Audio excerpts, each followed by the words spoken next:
Hello and welcome back to my craft room. Today I'm going to be playing with eyeballs and I thought you might like to watch. Let me show you what I mean. It's not as nasty as it sounds. So I've already had a bit of an experiment using UV resin to create eyeballs. The first time I ever made these was to make a new eye for my old childhood doll. She closes her eyes when she sleeps. Well, now that I've cleaned up her eyeball, she does. So I'll have to hold her up to the cameras to see, so you can see. Yeah, she used to have very pretty eyes. That one's a little bit sleepy now, and this one's missing altogether. So I did end up making her this eye with UV resin last time. It's a bit difficult because it's reflected in the ring light, but and poor thing, she's already got wooden legs from an accident that happened many years ago, and her hair was all matted, and yeah, so you can kind of see, yeah, it wasn't a bad effort. I need to finish working on her. This is my friend Ham. But it's not about Ham today. So in the work up to try and make that eye for Ham, oops, I also made these using UV resin with varying levels of success. That one I've already showed you is probably the best one, and you can see some of them I tried doing.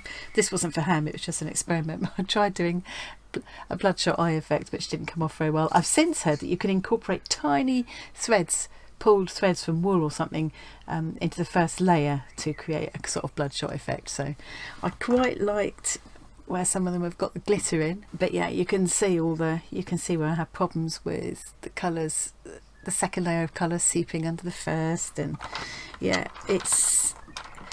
I want to try and get a foolproof method to make these eyeballs. I didn't throw these away because I thought I might find a use for these sometime, and they don't take up too much space. I also thought I would, just out of interest, show you these ones that I bought probably years ago now from eBay or something. And these were sold as dragon eyes. I'm going to make a clatter one. And then maybe those glass pebbles. They've obviously printed off these dragon eye designs and punched them out and stuck them to the glass pebbles, which actually works really well, and I think these were pretty reasonable to buy. Some of them are fading a bit, like these have faded now. And these have got some weird colour thing going on here. It's possibly the ink they were printed on is deteriorating over time. Some of them are still beautiful. I think those are absolutely lovely. I want to know that they're not going to deteriorate over time. I want to be able to make them myself as well. So now this UV resin is lovely stuff. And I just had another experiment with it yesterday. This time I was making eyeballs for Stephen, my little sock creature, who he's been made of a pair of old socks of my husband's. And yeah, he's not finished it. He's taken on his own character as time goes on. I use little real tooth veneers. You can buy them really cheap on Amazon. There's a reason why he's called Stephen, but more about him later. This isn't about Stephen today either. The UV resin I've been using up to now is this one, which has been really good. I've done all sorts of things, jewellery things and what have you with it. It's important to keep it, it's in a black bottle, and keep it in the box as well, just to keep the light off it. Now I'm just going to have to pause and go wash my hands because I've got it on I don't really like getting on my hands. I'm sure it's not good for you, and it stings. Okay, I'm back. I hate having to wear gloves because I don't feel like I can feel what I'm doing, but I really can't bear the smell of the resin. I've got the window open, hoping that the neighbours can't hear me gabbling on about eyeballs. I also had some fails. You can see some of the partial experiments here where I was trying to make the eyeballs for Stephen. So when I made the first eyeballs, so the ones like this, which was probably my best success, I was using these spherical silicone moulds, which work really well with UV resin. So this is different from, there's also epoxy resin where you mix two parts, and once they're mixed you've got a limited amount of time before it starts to set. With the UV resin it sets with UV light, so it will set. I think this one actually says in direct sunlight it will set in 30 to 90 seconds, but in sunlight cloudy it's 20 to 40 minutes, so it's very variable. I've been using this UV torch, which my son got me, and it sets pretty quickly with that, 30 to 90 seconds. And I've also treated myself to a UV lamp, which is designed for curing nails, but I'm finding that it's not working so well. I have to keep it under there for a lot longer. And this is saying UV lamp 36 watt 2 to 4 minutes. So anyway, my son said that this is probably going to be quicker, but then I've got to sit here and hold it, you know. So if I can get a bit of a mass production going on, it would be easier to be able to just pop things under the lamp and move on to the next stage with another set of eyeballs. So yeah, what I was doing was using these spherical moulds. There is another half of this, but I was just using the one half, and I was putting in a layer of clear, getting a little paintbrush and acrylic paint, sort of transparent acrylic paint, and actually painting in that iris and the pupil, and then doing another layer. So the first layer was clear, paint on the iris and the pupil, then another layer coloured with the white pigment. So you can colour these resins with pigment. Problem is, now if you're using these pigments with epoxy resin, they're going to set, as long as you don't use loads of it because it is liquid, they'll set.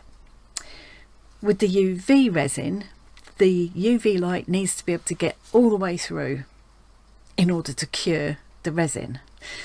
So if, say, say I use this black pigment, coloured a whole load of UV resin, filled up this, and tried to cure it, would never cure properly because it would never, the light would never be able to get to the middle. So what I've discovered is you've got to do it in small layers. I use these also for mixing in, because the great thing is that once you've finished mixing, you could just set it like with the torch or leave it on the windowsill in the sunlight, and all the leftovers just come off really easily.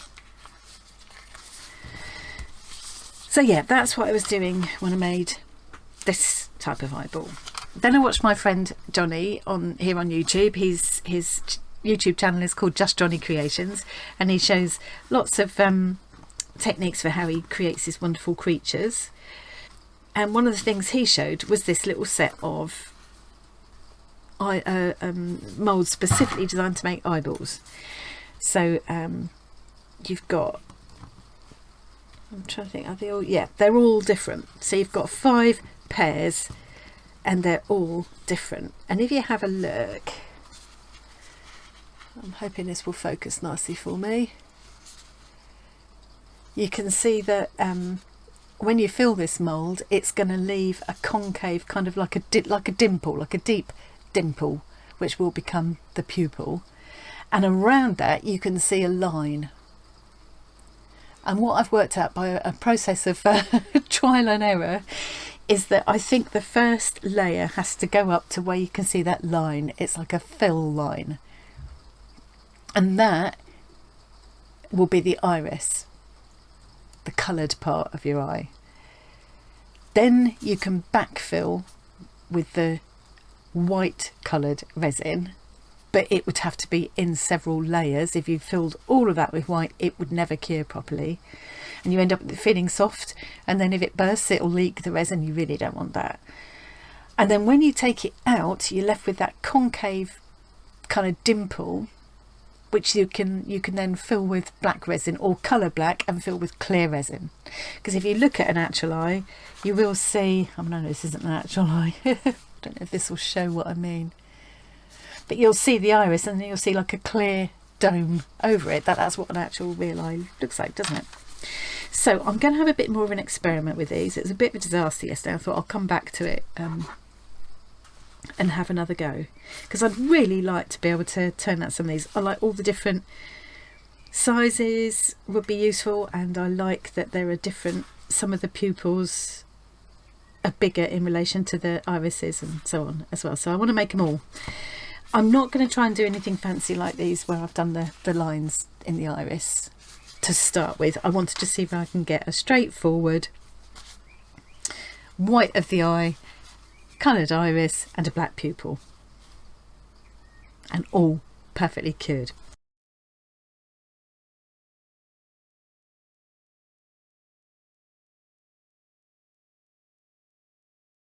Right, I've spent a good hour or two experimenting with these, and I'm quite happy with how they're going now. So if I should just show you a few, it is going to pick up a weird thing with the ring light. That yeah, you can see. Yeah, but yeah, I think I've got the method off quite well now. So I thought I'd just come back and show you the last set I'm going to make, and just sort of tell you what I've found out as I've gone along. Obviously these are really simple ones, and I still need to experiment with adding kind of blood vessels and adding sort of striations in the irises and that kind of thing. But for a starting point, I'm really quite happy with these. If I can get them. Here you go.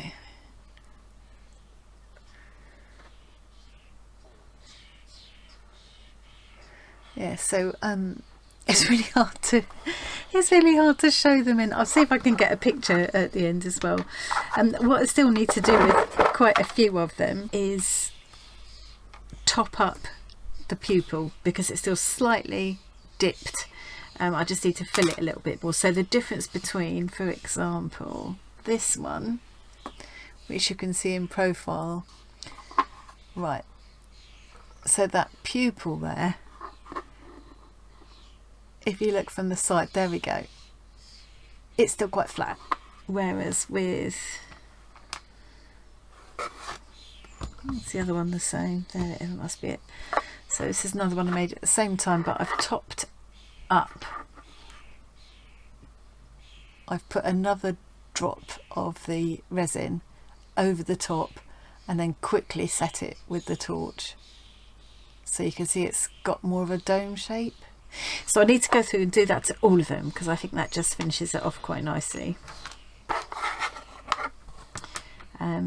Another thing that I found happened just a couple of times was the I don't know why, but the pen moved in there after I'd added the resin in the centre. But I found what I can do is just go over it with some more pen, and then add another layer of the resin, clear resin, to the centre. So I will do that in a minute as well. So I'm just going to take you through the process of one from start to finish. Let's do one that's not too big. So bearing in mind that I'm going to try and fill the iris colour to that, what I'm calling the fill line.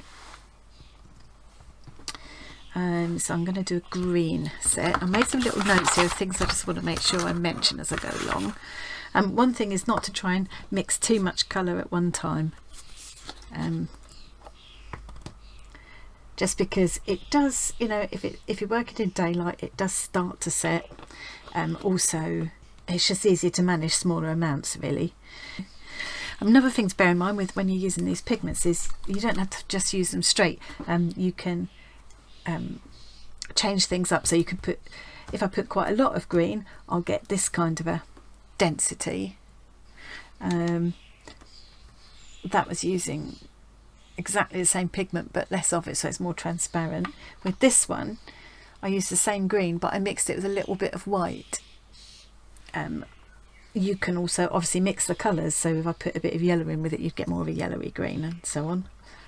Obvious, but you know, it didn't occur to me straight away.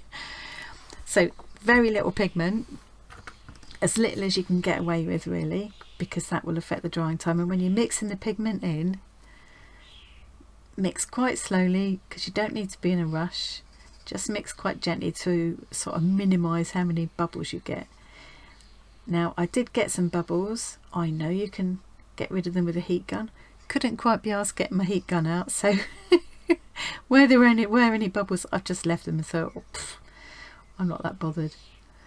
But I find if you do it quite gently and don't keep lifting whatever you're stirring with out of the resin, just keep it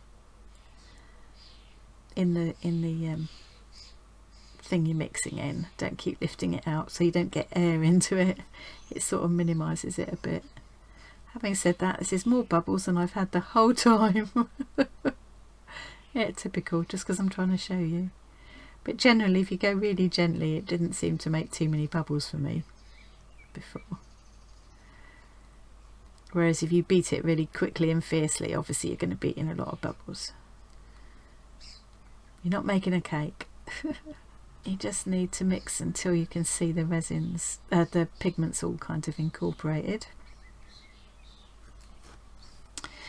And then I mixed up too much here actually. And then when I was doing this iris, it's quite important with the iris. I want it to be fairly uniform and create a nice sort of ring. So I'm going to do one of the eyes at a time, at least to start with. And I'm going to try and drop it right in the centre. I'm going to avoid going to the sides, and it's really less than you think. I'm going to take my time and not panic. And now I'm going to just let that kind of level itself and just twizzle it around like this, just slowly, so that it makes a nice even ring around that centre, what will become the pupil. You can see I have got bubbles in there. I'm not going to worry. So now I've got that one. If I had the other one in there at the same time, that would, all the liquid in that one would also be moving, and it might not be moving in the direction I want. So it just is a little bit easier, at least for this iris stage, to do them one at a time. All I've got to do now is just blast it for just a few seconds. It doesn't take very long, with my UV torch, and that won't be fully cured, but it would just be enough to stop it. So if I do that now, it's not going to move. And now I can go do the next one.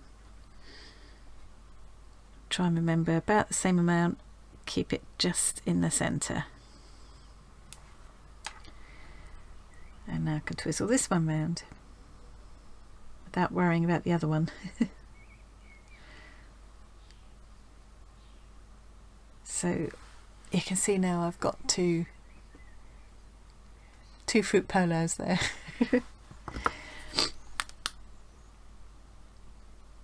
Give that a blast.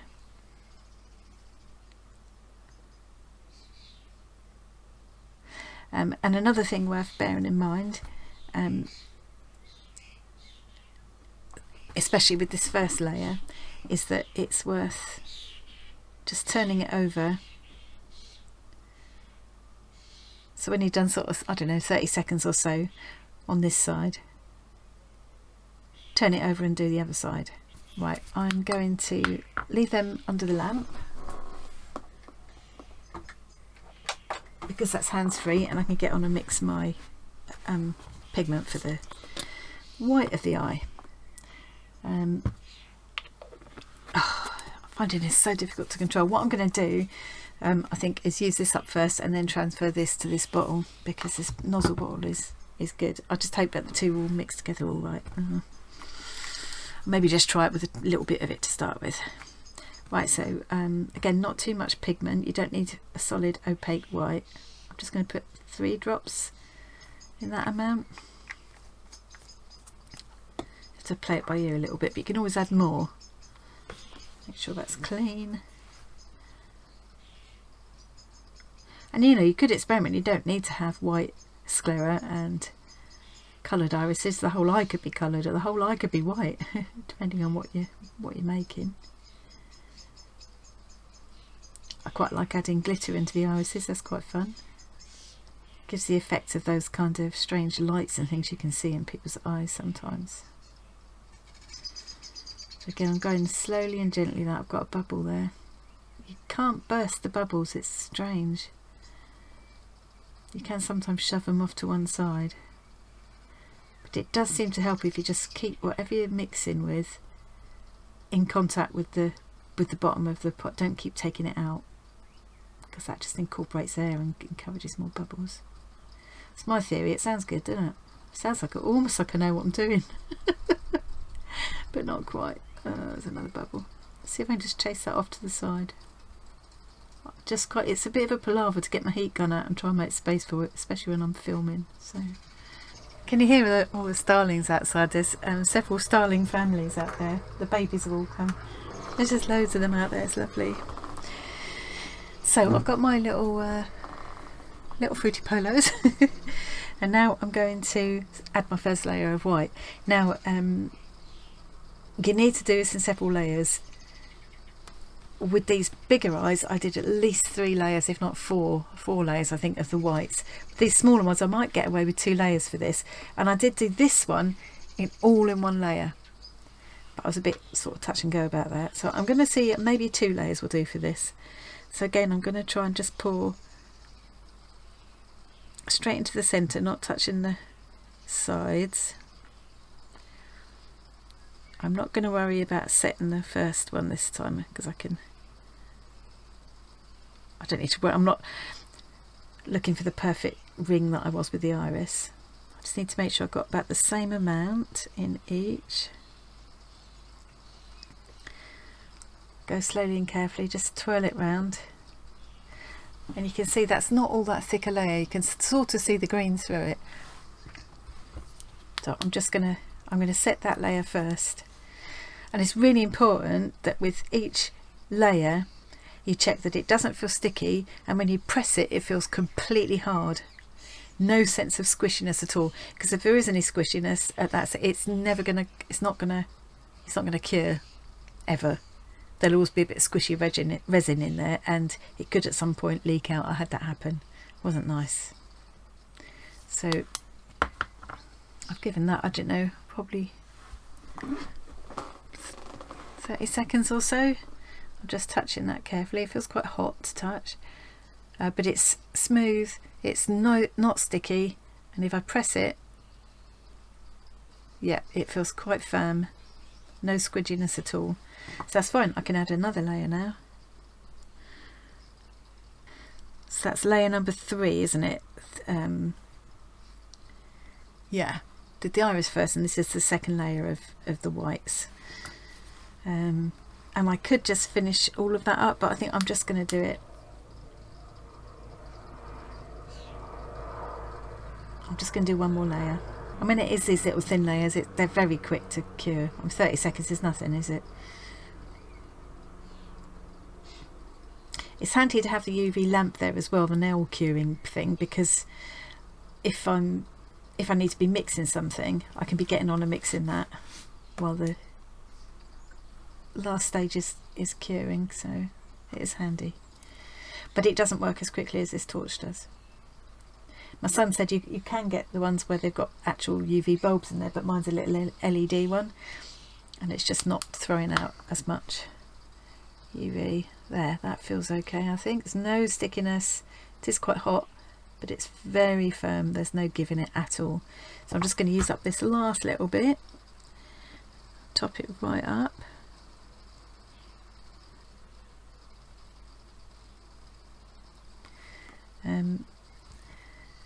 And probably, I mean, if you leave bits around the edge like I have there, it's not the end of the world. What you'll get is this kind of thing. You've just got to cut that off and, you know, file it off if it bothers you, but normally it's not going to make any difference anyway. It'll be set into some kind of a face anyway, so it's not going to, you know, but it's very easy to cut and file down if you need to. So right, so I'm just going to cure that last layer, and then I can unmold it. Woohoo! Moment of truth. Which I think what I'll do is I'll leave that under the lamp instead, and then I can show you how you do the pupils. So I did this one with no iris, just with the like a cartoon eye really, with just the white and the black pupil, and this is one of the ones with the iris.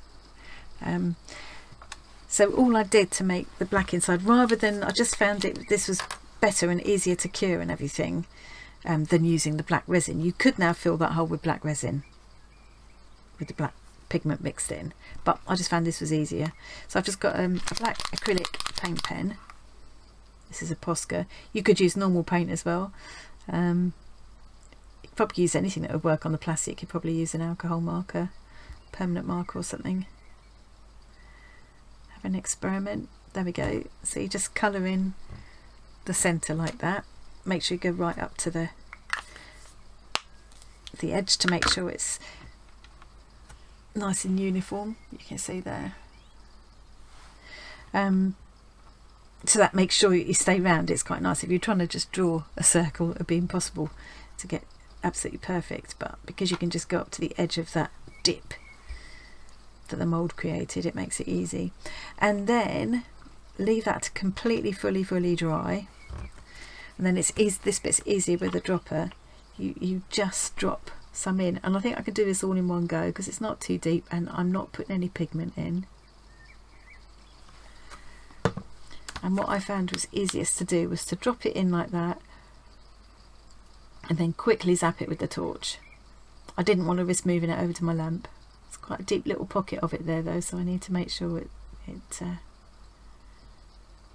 and you definitely see as it starts to cure, it kind of, under the light, it sort of looks opaque. I think it must be just reflecting the light back.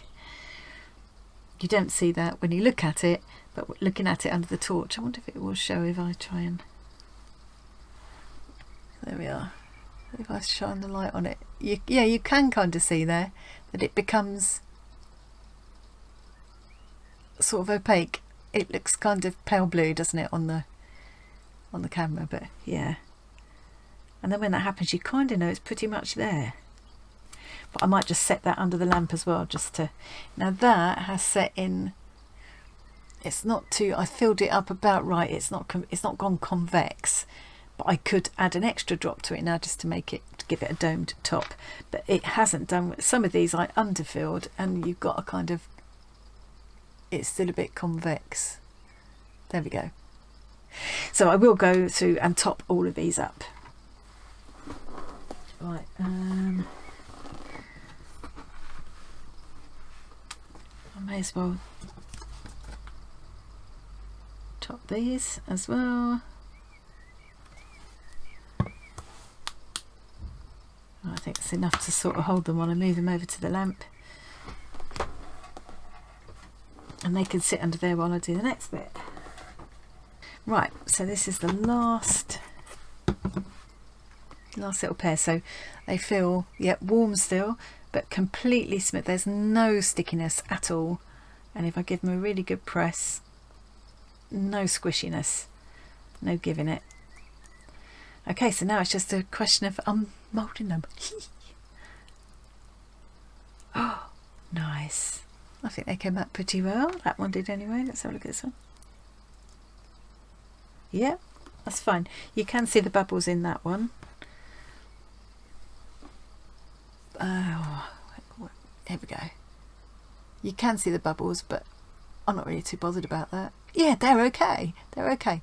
Like I say, I can experiment with adding blood vessels. I can experiment with adding some striations in the irises, which I could do at the stage where the little fruity polo layer has dried. I could try using a very fine brush and some acrylic paint, or perhaps a fine marker. I was just a bit... One of my earlier experiments, the resin did lift the marker, the alcohol marker, so but it'd be worth an experiment. So all I need to do now is add my little pupils to this.